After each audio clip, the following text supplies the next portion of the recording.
No guessing, no prizes for guessing the story that dominates across tomorrow's newspapers throughout the country. And of course, I refer to the coronavirus. And let's head straight to the Gold Coast Bulletin.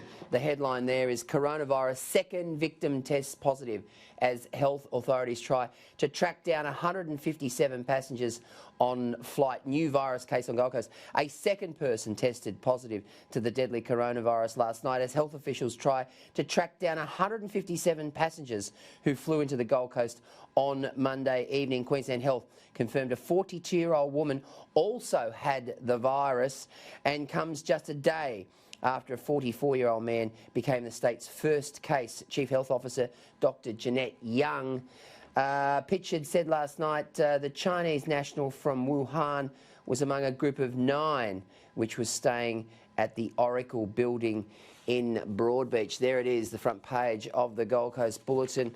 Now, I've got to say, Matt Cunningham, and welcome back, Matt, after I know you've spent a little bit of time up in Bali in recent weeks, but this story is one that's gripped the country, it's gripped the world. We now know that there are 7 cases in Australia. We know of cases in Melbourne, we know of cases in southeast Queensland, and it's one of those really scary situations where, you know, we're seeing schools isolate students. We've got universities about to receive an influx of Chinese students, as they do every year. We've got aviation services being cut. British Airways have cut services in and out of China. So has American Airlines. There's pressure on Australian Airlines to do the same.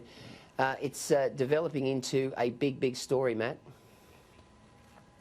It certainly is, Gleeson. It's been dominating the front pages all week now. I think, you know, I was glad I was taking a holiday in Bali and not Wuhan, that's for sure. But it's a really worrying situation now, and you do worry that things are starting to get away from authorities even here in Australia. You know, you've got that flight there from the Gold Coast where people are trying to track down everyone on that flight, another flight from Melbourne, where they're trying to do the same thing, and there's understandably a level of community panic. Now, officials are saying, you know, trying to urge people not to panic, not to be over anxious about this, but, you know, when it comes to a virus that's already killed hundreds of people, then you can understand why people are concerned about what's happening here. Now, it was interesting today in Darwin, I was at a news conference today with the National Critical Care and Trauma Centre. They've got 24 people here ready to go now to either assist with people who are being moved out of China, evacuated from China, and probably taken to Christmas Island. So that team is also ready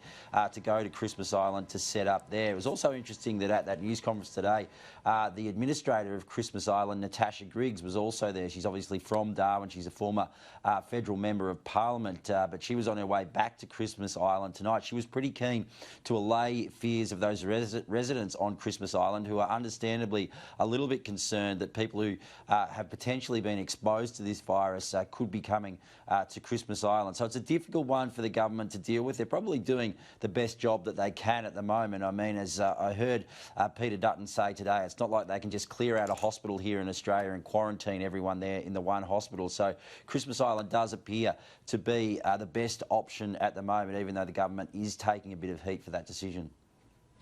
Yes. All right, Queensland's first confirmed case of coronavirus travelled to the Gold Coast from Melbourne before that particular person fell ill. Health authorities are now trying to track down airline passengers who may have had contact with the man or his tour group. Health chiefs aren't taking any chances.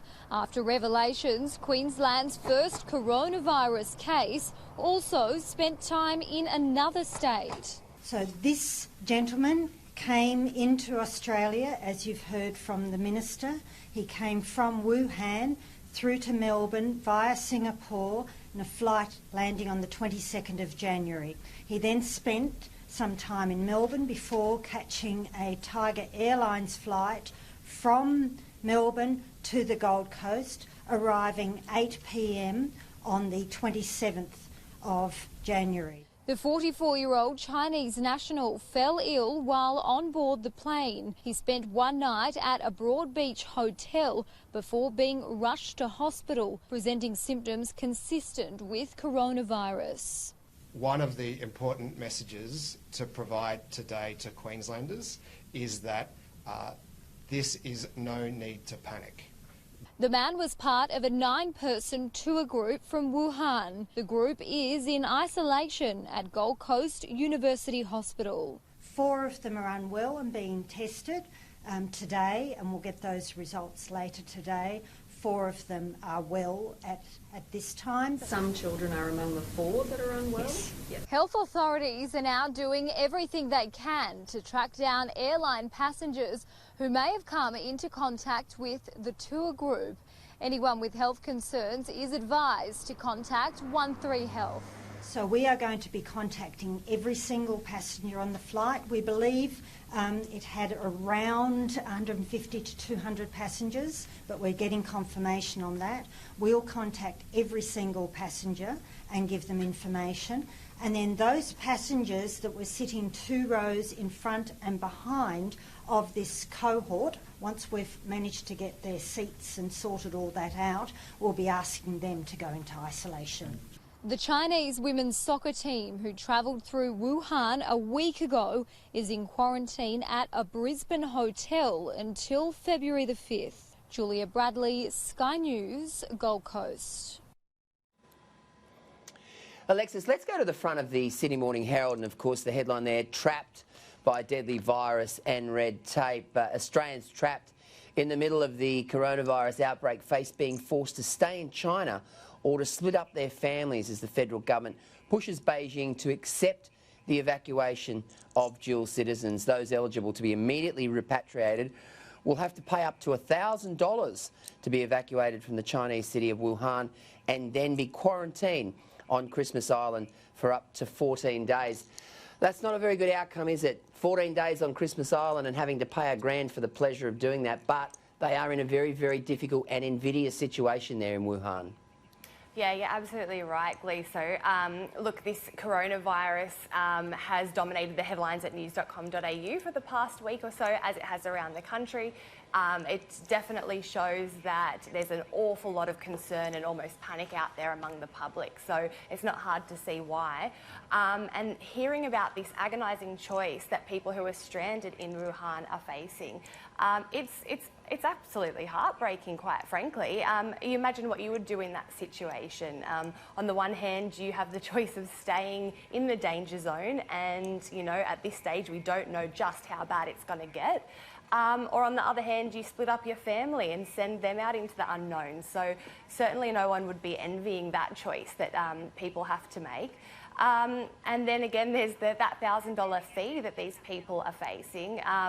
Again, not a good position to be in, but look, I think at the end of the day, if that was you, you would want to pay anything that you could just to get out and be safe. No one wants to, you know, be stung with additional costs and then face that additional quarantine period. But I mean, if that was me, look, I would say just take my money, get me out of there. Matt, what do you think about the Christmas Island option? I mean, you know, some people, Albanese today sort of weighed in and said that it was, you know, immoral and it shouldn't be happening. And, you know, as I said, it's a very invidious situation, you know.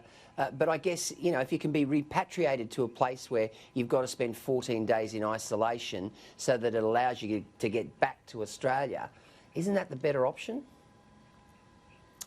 Yeah, I don't think you could probably hear me when I was speaking before, but I did actually make that point, Gleeson. I think the government's probably taken the best option it has when it comes to Christmas Island. I mean, Peter Dutton made the point today, it's not like the government can just walk into a hospital on the mainland and shut it down so that they can quarantine everyone there. So obviously they're moving those people to Christmas Island. I was at the National Critical Care and Trauma Centre today. It's an amazing operation they have that's based here in Darwin, set up after the Bali bombings in 2002. And the director there, Len Nataris, was talking about the field hospitals that they're able to set up in different places. They're obviously going to set up one of those sort of arrangements there as well on Christmas Island. He also made the point, though, that if someone did become seriously ill and needed to be brought back to the mainland, well, that would happen, and that the necessary precautions would then be put in place to make sure that no clinicians or members of the public were infected. But I think it is the best option at the moment that the government has available to it.